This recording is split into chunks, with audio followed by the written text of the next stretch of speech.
This is the Creative Market Free Goods Roundup for the week of January 12th, 2015. There's 6 different free goods this week, but they are free this week only. So if when you watch this video, any of these items look like something you might have use for, be sure to pick them up this week while they're still free. So first up is 7 photorealistic MacBook Pro Mockups. This is a set of 7 different MacBook Pro mockups, and these are all in Adobe Photoshop format, so you will need Adobe Photoshop to use this. And the actual size of this, if I go to image and then image size, is 3000 by 2000 pixels. So it should be plenty big for anything on the web or most print applications. So I'm going to scroll through the 7 different options here, and at the very end, I will show you how to actually pop your own stuff into these mockups so you can kind of customize them to suit whatever your needs happen to be. And as you can tell with all these different mockups, all the shots are taken outdoors, so that's something a little bit different than a lot of other packs that tend to be isolated on white. So if you want to show your objects presented in an outdoor setting, this is a great pack to pick up for that reason. And in this last image right here, I'm going to show you how to actually put your own stuff in here. So inside the layers palette, there's a double click thumbnail layer. It's a smart object. If you double click on that, it'll open up a new window that shows the default image that's presented in these mockups. But I already went ahead and added in my own logo in here. So you can just copy and paste or go to File and Place Embedded and select an object that you want to use on this mockup. And then all you have to do is make sure you save this new window that's opened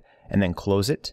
And as soon as you close it, it automatically will update the original window with whatever you put inside there. And as you can tell, it does a really nice job of making whatever image you put inside the laptop look like it's on the right perspective plane. So a very cool pack of 7 different MacBook Pro laptop mockups. And if you think I'll have use for this on any projects either right now or in the future, be sure to pick it up this week. Next up is Stitch Cross, which is a font. This font is provided in both TrueType as well as OpenType font formats, and I have it open inside Adobe Illustrator here to show it. And as you can tell, it includes both capital as well as lowercase letters. So I'm going to zoom in a little bit closer on these individual letters so you can get a better idea of what they look like. And this is actually a super cool idea for a font. It's designed to mimic cross-stitching, so I think this font will come in particularly handy for digital scrapbookers. Although anyone that's looking for a very unique and handmade looking font might find this one pretty handy. I think the overall look is really cool in how they pulled it off. The letters themselves remain very legible, and the appearance between all letters looks very consistent, so this font flows really well together. And as you can see here, all the numbers are included as well as a lot of different special characters. It even includes things like a registered and copyright mark, as well as a yen symbol, which actually looks really abstract and pretty cool on its own. If I go to type and then glyphs while I have the type selected here, you can see the entire selection of different characters that are included in this set. There's a really wide selection of glyphs, so it should be pretty versatile for different Latin-based languages. And at the bottom here, I typed out Free Goods Roundup so you can see what it looks like when it's actually typed out in a sentence. I think the stock kerning is pretty good. It might need a little bit of adjustment when you're done typing stuff out, but that shouldn't be too big of a deal. This is definitely a font that is meant to be used as a display font. I don't think it would hold up really well if you shrunk this down a whole bunch. So if I were using this on a project, I'd be using these letters pretty large so that readability stays really nice when you're actually looking at them. But this is a very unique and very cool idea for a font that I like quite a bit. And as I said before, I think digital scrapbookers in particular might find this one particularly handy. But if you have a project in mind where you think this might come in handy, or you think you might have a use for it in the future, pick it up this week while it's still free. Next we have Handmade Lionel cut brushes. So this pack has a couple of different files inside of it. One is a set of Lionel cut brushes. There are 35 in total. If you look at my brush window right here, I'll scroll down so you can kind of see all of what's included, and I'll dive in a little bit deeper in that in just a second.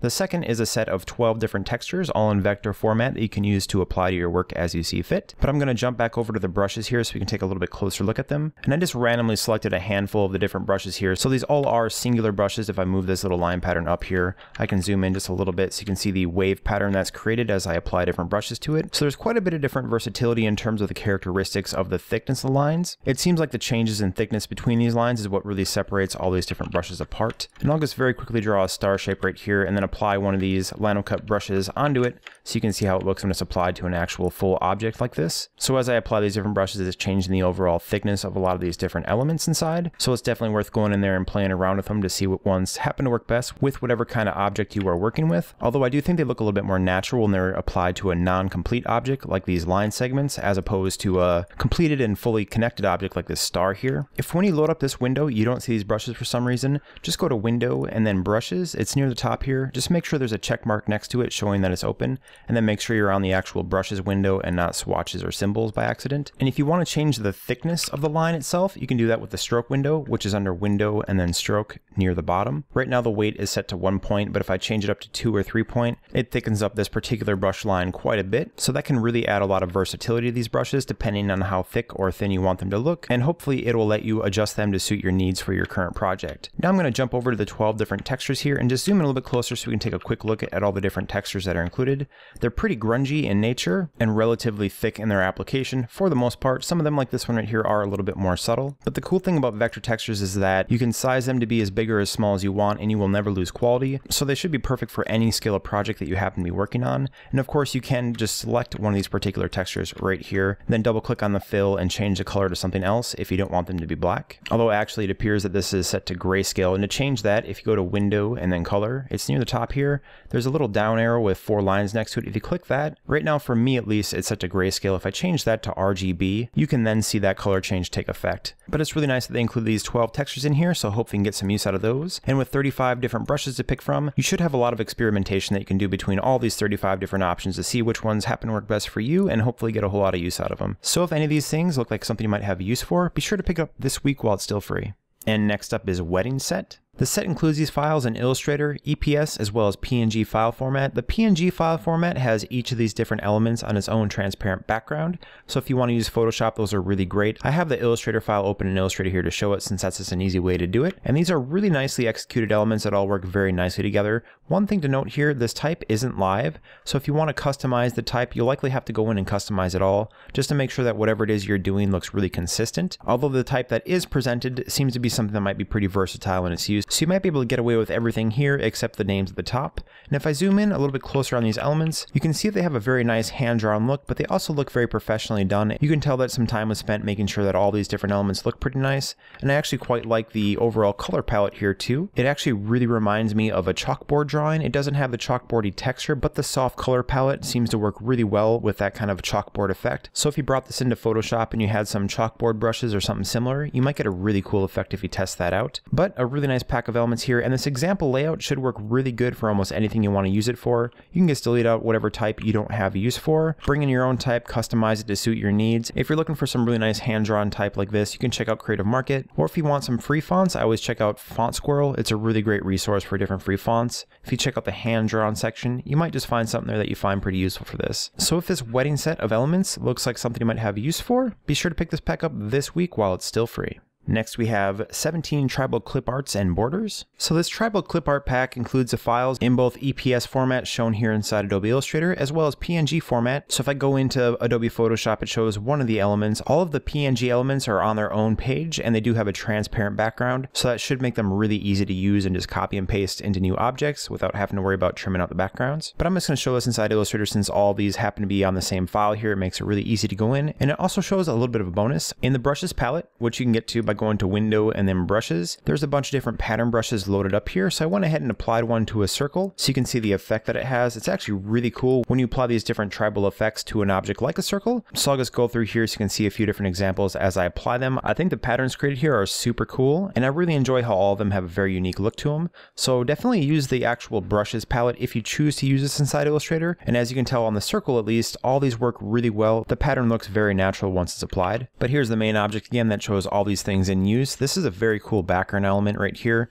I'll actually just kind of drag this off to the side so all this other stuff isn't covering it. This has a ton of character in it, and I think this would work really well used subtly on any project where you want to give whatever it is you're working on a tribal vibe. Here's the pattern brushes that I showed applied to the circle, but all these are in a straight line. So these do also work very nicely as framing elements or line dividers. I'll zoom in a little bit closer on these elements right here so you can get a better look at them. The color palette on these is really cool, so you can even just use this to kind of grab colors from and know how they tend to work together. A lot of these give me a very Native American vibe, and the color choice is used, and I think the execution of this is done quite well. It has a hand-drawn feeling to it while maintaining the tribal look in vector format, so a pretty unique pack overall that I quite like. So if any of these different objects or patterns look cool to you, be sure to pick this pack up this week and hopefully you can make some cool stuff with it.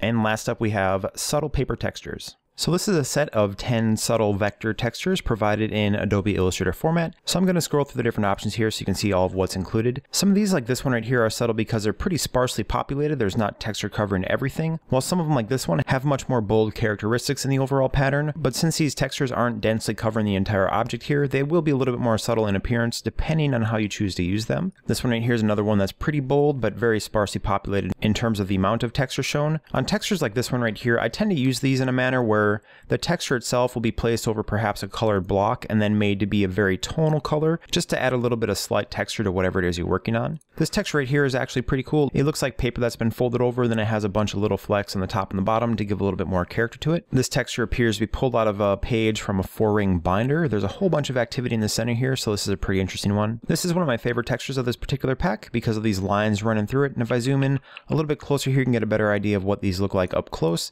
There's quite a bit going on in these that I think would look really nice overlaid on some objects, and on the last texture in this pack I actually showed an example use of these. This texture reminds me of a broken window with these lines going out from a similar point. I also really like this texture since it is nice and full in its coverage, so whatever you apply this over, it should cover it all really nicely. And I'm going to jump to the last texture next here, and this is another texture I found really cool with these little wavy lines. I'll zoom in a little bit closer so you can get a better idea of what these look like up close. Really nice coverage throughout this entire texture, so it should cover a really nice section of whatever it is you're working on. And I went ahead and just popped my logo in here, and then I placed this texture over it. And what I do with a lot of vector textures like this, if I'm working inside Illustrator, is I'll just make the actual texture color the same as the background color. When I select the texture here, you can tell that it's applying over everything, but since I matched the background color, I only see it over the object that I placed on the background, and it does a really nice job of adding a pretty cool, almost wooden texture to this particular object. And vector textures are always quite handy because you can scale them up as big or as small as you want, and you never have to worry about losing actual quality on them, so that's a big bonus whenever you are working with a vector texture. So if these textures look like something that might come in handy for you, be sure to pick them up this week.